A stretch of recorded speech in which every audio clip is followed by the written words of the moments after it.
What's up, dogs? It's me, Sam Griffin, and today I'm going to tell you why you straight up suck at guitar. Let's flip to the mullet cam real quick just to see what we got going on in the back. That's great. Now I can also look at you real close. Got a close-up angle? That's right. Okay, so I'm going to give you 6 reasons why you probably suck at guitar, bro. I sucked at guitar before I implemented these 6 things. All right? So what's the first one, bro? Well, the first one is that your technique is all jacked. Bro, your technique is all messed up. Why is good technique so dang important, bro? Well, it's going to allow you to get the best possible result with the least amount of energy. That's the whole point of good technique. It's also going to help you avoid bad habits from forming. And that stuff can be a real piece of crap to fix later on. You want to focus on what you can do now to make your playing as energy efficient and precise and all of that stuff long term. It's not about right now. You know, people who learn to type with 2 fingers, and because they learn to type that way, it's the fastest way that they can do it. If they try to implement all their fingers, they'll suck at it for a while, but long term, it's gonna help them a lot and they'll get way, way faster. So just as like a general overview of things you want to look at, I'm not gonna go into super detail in this video, but things you wanna make sure you got dialed in is your body, your right hand, and your left hand, my dog. Just go on Google and look up proper classical guitar position. Pretty easily, you're gonna find a bunch of good stuff. But make sure you take the time to do that. Don't just like willy-nilly throw that guitar on that right leg, baby. That not on my watch, dog. Not on my watch, not on my mullet, bro. Let's zoom in on it. Caught you looking. Oh, what's the second reason you straight suck at guitar, bro?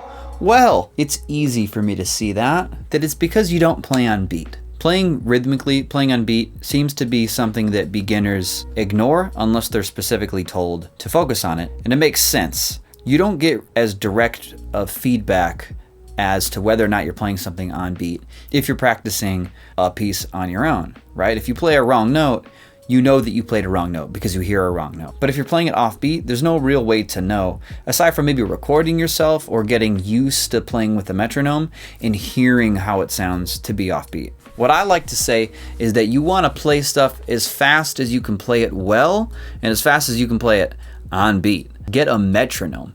Metronomes are important, bro. They're your best friend, man. It's like a little robot that's going to keep you in time, dog. And I know you like robots, bro. I know you like the bots. Also, make sure you don't switch songs too early after you've learned it, because until you really get a song locked in and you know all the notes, you have it memorized, you don't really get to work on the rhythmic aspect of it. All right, reason number 3, you straight up suck. You don't record yourself, bro. How do you don't even know you suck? Because you don't record yourself. And this is what's gonna happen when you record yourself, if you haven't done it before. You're gonna slap on your voice memos and your iPhone, you're gonna record yourself, you're gonna think you're playing so sick, and then you're gonna listen back and realize that you actually played it so suck. Straight up, it's usually pretty disgusting the first time you listen to yourself, but that's actually a good thing. If you thought you were good, you'd be helpless, right? If you thought it sounded good, you'd be helpless. There's nothing to fix, but because you realize that you straight suck, that's just your mind telling you, hey bro, we could work on this, and that. We could get this more on beat. We could get this passage more connected or whatever. Also, it sort of simulates a performance situation. Obviously, it's not as high stakes if you were to like perform at, for God or something. But it is gonna give you like a slight edge of, oh, I want to play it good for the recording. The 4th reason you straight up suck at guitar, bro, I'm gonna tell you right now, it's because you play things that are too hard. Okay?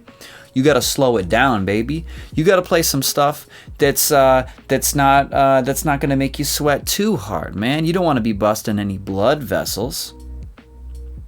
So there's a few reasons playing stuff that's too hard is bad. Number 1, you're gonna develop bad habits. If something is too hard for you and you gotta like do all this weird stuff with your hand and like your fingers aren't moving in the way that they should because you're kind of like muscling through something, that's going to end up developing bad habits for you. And it can actually, if it's straining your hand a lot, can actually be bad for the ligaments in your hand. It can also be kind of discouraging putting yourself through the hell of a turbo banger. But it depends on how much of a masochist you are. Masochist. Like, for example, I worked on a lot of music that was too hard for me. And I probably developed some bad habits from doing that. But, you know, I think certain people are a little bit more willing to suffer. Some people kind of enjoy it. I feel like I kind of enjoyed it as I was coming up, you know, like playing stuff that was like way beyond my level, struggling through it really bad. But that's just kind of how I am. I probably should have taken it a little bit slower. I probably would have gotten better faster, honestly. A big part of why it's not good to play stuff that's too hard is there's certain aspects of music that you're not even going to be able to work on if the piece is too hard. Rhythm, connectedness of notes, phrasing, being relaxed, having sound technique. A lot of that stuff ends up going out the window when you start working on stuff that's way too hard for you. That's not to say you shouldn't challenge yourself. I mean, you should challenge yourself sometimes, but make sure you got a couple easy ones in the tank so that you can work on the phrasing and the rhythm and all that stuff. Number 5, bro. Number 5.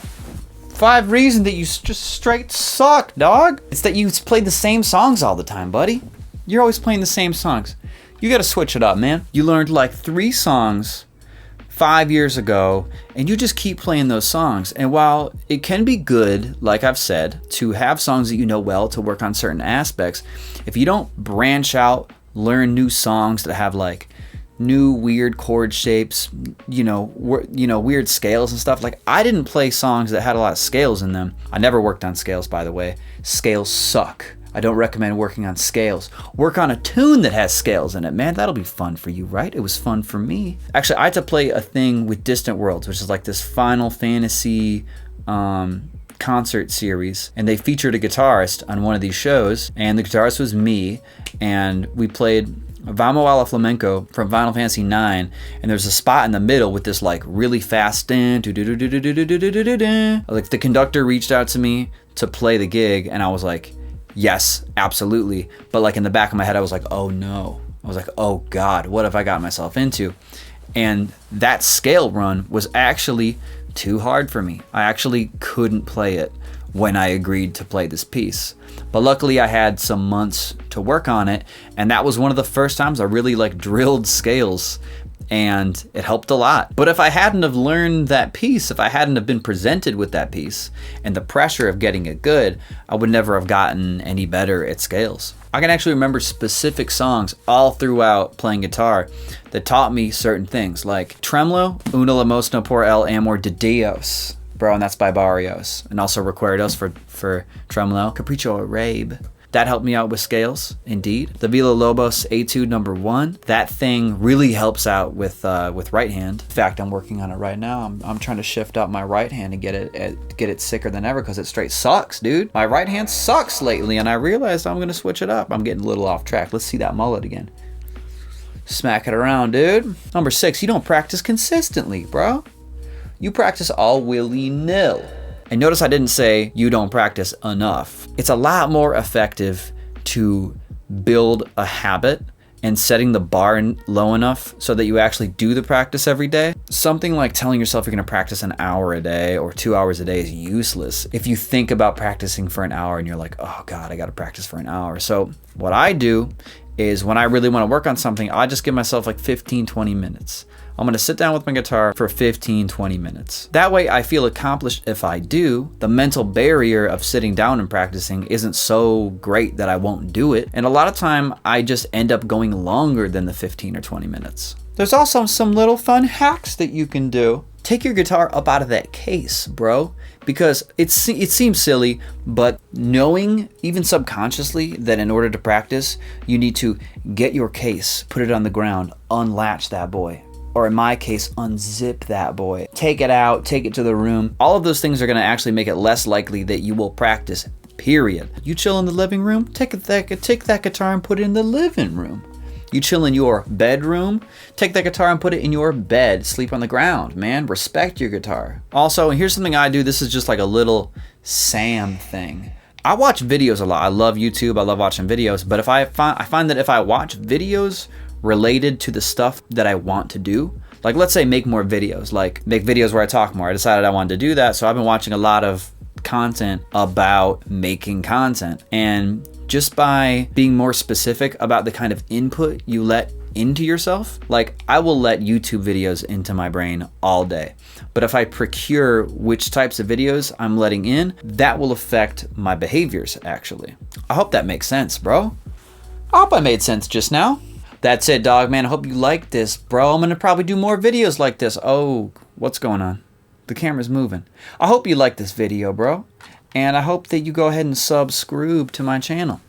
And there's gonna be more videos like this where I do weird stuff. And I'm gonna keep using the mullet cam as long as I have a mullet. And that's my story, and I'm sticking to it, bud. Peace out. Go ahead, go in the comments and tell me why you straight suck at guitar, bro.